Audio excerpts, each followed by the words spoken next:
Okay, we're going to try this again. I went all the way through pick 47 last night, and then it turned out that the software I'm using was recording two mics. I am watching that closely, and the second mic is muted. I just did a test run. So, as it is already later, I'm going to try to get one of these done and up for tomorrow, and we'll continue to work through. It is a shame, but hey, maybe it'll be to the benefit of fans that I do a second run through my analysis here. As a reminder, you can find the full draft on mlbdraftnow.blogspot.com. And without further ado, I have a cat that's going to come in the picture, which, should only help my views, frankly. But let's get into this mock. So with the 12th pick, we have the Cincinnati Reds. This is the first time, I believe, in 5 years that they are not picking in the top 10. They have been a consistent feature in the top 10, and it's kind of amazing that the front office there has managed to keep their job when you consider the fact that they have not been good during this time, as shown by the sheer number of top 10 picks. And most of those top 10 picks, if we look at them right now, Nick Senzel's stock after a mediocre debut is undoubtedly down. Hunter Green's due to injury. Even before injury, it was a little bit down. Jonathan Indias is way down. Nick Lodolo hasn't had enough time. It's been a real mixed bag for those early picks for the Reds. And they have been super conservative the last 2 years. There's always the rumor that the rumbling that they'll go athlete, and they certainly have liked athletes. Players like Taylor Trammell stand out and come to mind. But those have been like secondary picks. Those were competitive balance picks. Those were that like of player. They tend to go conservative early. Most teams are going conservative early. So when you're looking at who's the conservative choice, Patrick Bailey is probably the most conservative, as he is the catcher that a lot of people like. After him, there's a pretty significant drop-off in the bats in this class. I actually like Aaron Sabato, would be my top college bat at this point. But I know that is a extreme minority opinion. Cade Cavalli, I'm just going to give my whole thing now that pronunciation is not my forte. Correct me if I got it wrong. I am fine with that. He makes sense if you're going to go with the college player. He has a ceiling where he could be one of the better pitchers in this class. 3 above average plus pitches, easy, clean delivery. Performance just hasn't been there on the field, which is always a big concern of mine and why I am not as high end as him as others. I talked about before, it's my Jeff Hoffman syndrome. Now, I'm not sure if I talked about that on one of the videos I can use, or if I talked about that in the 1 to 11. But when a guy has really good stuff and the production hasn't been there, that always scares me a bit. But at this point, Cavalli, I think, makes a lot of sense there to the Reds. Looking at the other prep or college arms, I mean, he has the upside, but also has the relative low floor, as I think he'll work fine as a reliever if things don't work as a starter. Hassel makes sense as that prep toolsy type if they did go that route. San Francisco went maybe the most conservative team with their first 2 picks a year ago, and they've gone very college heavy under the new regime. Hunter Bishop was a sliding talent who was undoubtedly worth where they took him, and then Logan Wyatt was the low power potential, all doubles, good hit tool first baseman, which is a profile that we actually see not find a lot of success long term, just because everything has to break exactly right for that player. In this situation, maybe they would go for a Tanner Burns or a Bryce Jarvis. Part of me wanted to put Bryce Jarvis here, if I'm being honest. Part of me wanted to consider CJ Van Eyck. But, they took the upside bet with Bishop. Crochet from Tennessee, he's a lefty who can hit the upper 90s. We didn't get to see him much, and there's always the concern after a guy has that velocity jump and has, I believe it was an elbow problem, maybe it was an arm problem. We never really get great reports from college teams to begin with. But that is a concern of long-term health and sustainability, just as him as a pitcher. But I think after these two, there's a bit of a drop before we get to that next tier of arms.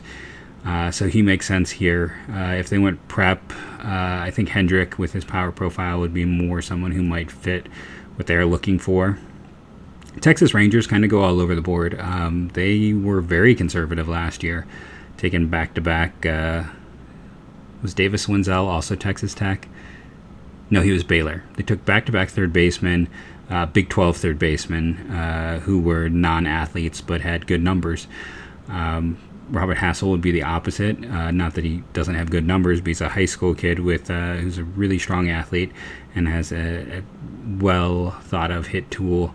Like I said, the Rangers can go anywhere. They're not really a team that is stuck in one motif or one approach to the draft. They're going to take whoever they view to be the top talent. 2 years ago they went prep arms with their top picks, and then they went really conservative last year. So we'll see.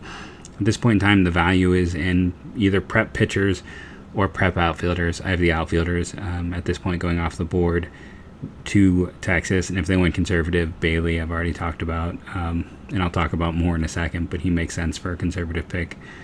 Philadelphia, maybe the most conservative drafting team over the past few years, basically outside of Mickey Moniak, and that didn't really work out for them.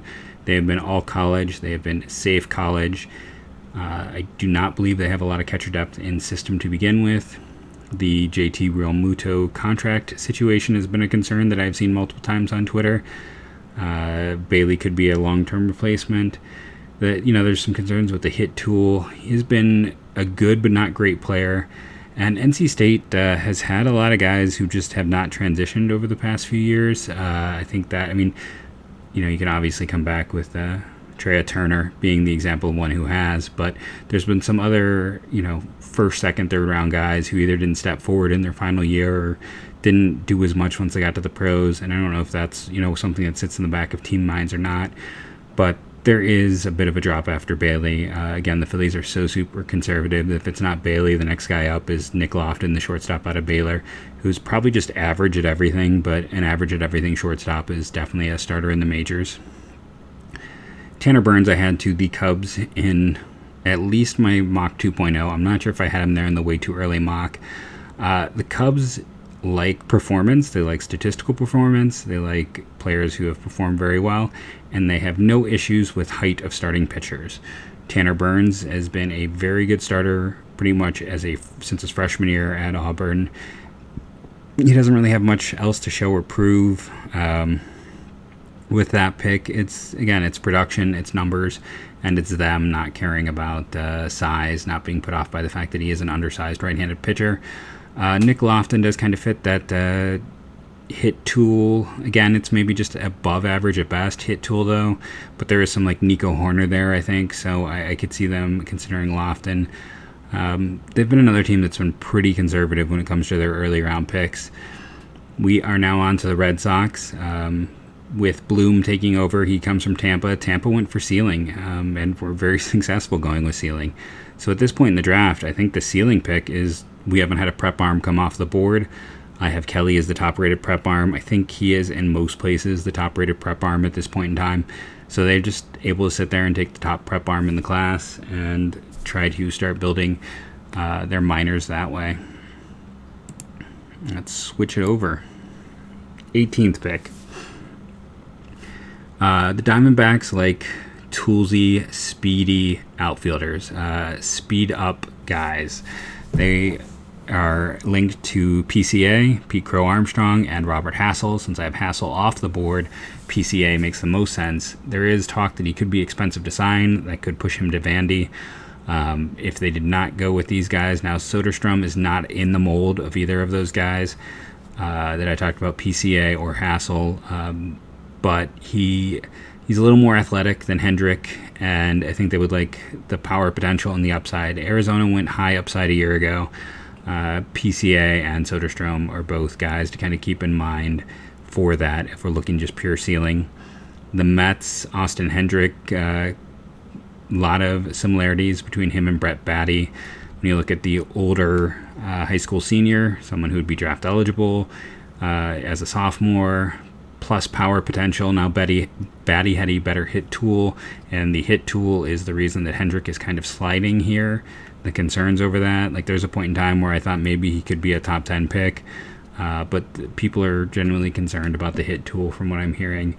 Explosive bat speed, but as we've seen with a lot of players, bat speed does not necessarily mean good hitter. It does give you a better chance of power, but Sometimes it's almost like guys are just swinging out of their shoes, and it almost can be an inverse correlation between bat speed and someone's like ability at the plate, whereas you would think that bat speed should allow them to catch up to errors and be a little more patient, but we don't always see that with that. But the Mets last year, just was it after the third or fourth round, they punted every single pick and went all senior sign.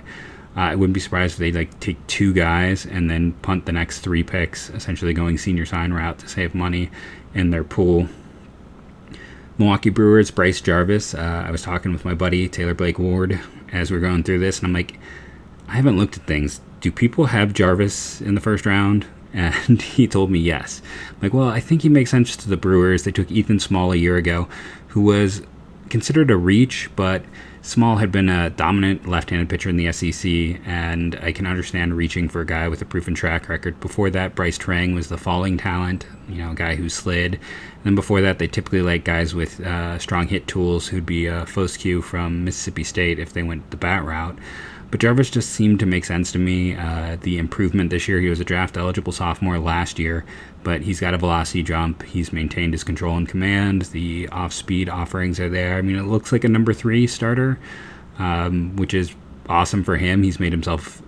I don't know if anyone's really made themselves money because no one's getting much money at this point in time. Down the road, he's going to get extra money. He's one of those guys who did manage to improve his stock significantly in the shortened season. And you have this kind of 5 to 6 arms, I feel like, now in this kind of tier 3 of college arms, I would say.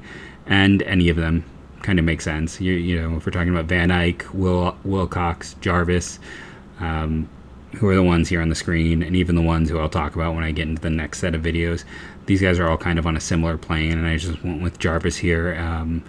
Bloodlines, I think, give him a bit of a heads up, and I think there's a bit of a safer view to him because of the track record and what he's shown in the past. I was very tempted to give the Cardinals a prep arm. Jack Flattery worked out very well for them. As I was talking with Taylor, he kind of convinced me to go college arm.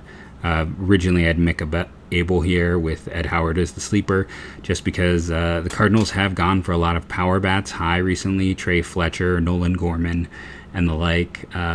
So a power-hitting shortstop would make sense for them. Van Eyck does remind me a bit of Luke Weaver, undersized Florida State right-handers with, above-average stuff, good control, maybe not the most consistency yet, but Van Eyck, that first start, if what he did in his first start he had done in all 4 of his starts, he's off the board by this point. Like, he is going, I'd have him to San Francisco, honestly, if not the Reds. He would be 12th or 13th in this class easy. The inconsistencies are enough that when I talk about CJ Van Eyck to people, they're like, yeah, but those other starts. And because he is undersized, people are going to look for additional reasons to discount him. I think he's a top 20 talent in this class. I think he's a good value for the Cardinals. The Cardinals take sliders. Nolan Gorman wasn't expected to be on the board. Zach Thompson wasn't expected to be on the board. Van Eyck easily could be on the board, but I think there is he fits value at that point in time. The Washington Nationals, again, talking with Taylor, I'm like, does everyone have Cole Wilcox here? And I think he told me yes. Now, why do we all have Cole Wilcox? Because Wilcox was heavily linked to the Nationals as a high school kid. This is, I think, based on nothing beyond that. He was very well liked by a lot of teams. I mean, I had him as one of the top, I think he was like 17th or 18th on my big board. And that says something, as I am not someone who tends to rank prep players very high, especially prep arms. I'm significantly lower than the field. The Nationals liked him. They were unable to come to an amount of money that would get him signed. Here, they can definitely do that. They can take Wilcox, who just hasn't developed over his 2 years. Draft-eligible sophomore from Georgia. Big velocity, big kid. Sky's the limit if you feel like you can develop him. And he's probably, in terms of ceiling, a top 10 talent for this draft. But you just worry about 2 years of minimal development at Georgia. So they can roll the dice. They like to roll the dice. I mean, the Washington Nationals, it's almost like look at the list. Go look at Baseball America. Go look at Perfect Game. Go look at mine and see, who was rated high in January. And that's likely who the Nationals are going to take. They seem to be more of a team that's based on before the season began and not getting caught up in the hype of what's occurring in season. Excuse me, I don't know how to pause the software. Well, I do, but it's not working. So, fun times. But in terms of sleeper, I mean, the obvious one is, of course, then JT Ginn, because the Nationals do not seem to fear injuries. Ginn is another guy, like, if Ginn is healthy and Van Eyck is pitching well, Ginn still goes 12th to the Reds and Van Eyck 13th to the Giants. Like, that's just the way it would have worked for me. That's where I would have slotted them in. I would have been perfectly content with putting JT Ginn as high as the Angels at 10. I think those would have all been in play for him. But when you're undersized, you have 1 year of, one season to show. He is a draft eligible sophomore, coming off injury.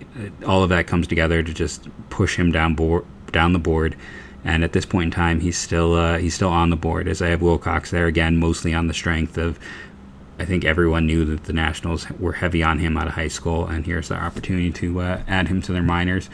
Thank you for watching as I try this new thing for the website, doing 11 at a time, discussing the rationale for each of these draft picks. As always, I really appreciate each and every one of you checking it out and going to the website, mlbdraftnow.blogspot.com.